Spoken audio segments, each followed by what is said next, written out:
TET 1 ની એક્ઝામમાં પૂછાયેલો પ્રશ્ન.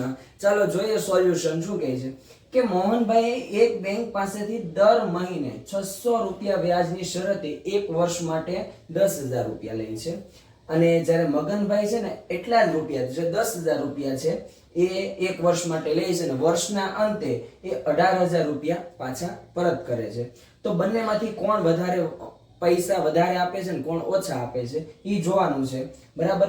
હવે બને કેવું કે ઘણા વિદ્યાર્થીઓ પ્રશ્નો લાંબો જોઈને તે છોડી દેતા હોય છે, તો કેટલો બધો લાંબો છે એટલે આ પ્રશ્ન આપણને નહીં આવડે, પણ હકીકતે એવું હોતું નથી. પ્રશ્ન એકદમ સિમ્પલ છે.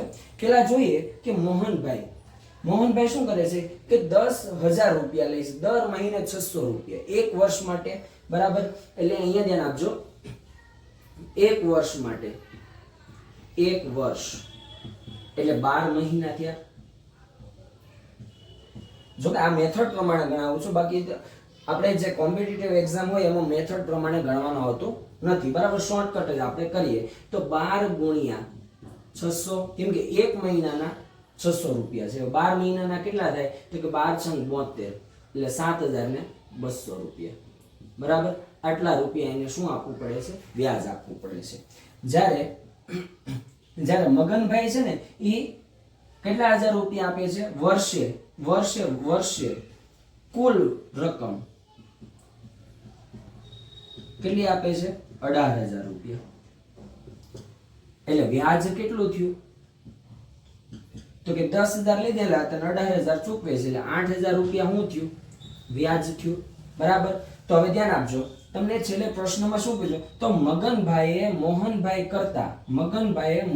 કરતા કેટલા ઓછા કે વધારે નાણાં ચૂકવવા પડે, બરાબર. તો મગનભાઈએ આ છે મોહનભાઈ અને આ છે મગનભાઈ, બરાબર. મગનભાઈ 8,000 રૂપિયા ચૂકવે છે અને મોહનભાઈ 7200 રૂપિયા. તો આપણે શું કરશું? 8,000 માંથી વ્યાજ બાદ કરવાનું છે, બરાબર. તો કેટલા રૂપિયા આવશે તો કે 800 રૂપિયા. 800 રૂપિયા કોણ?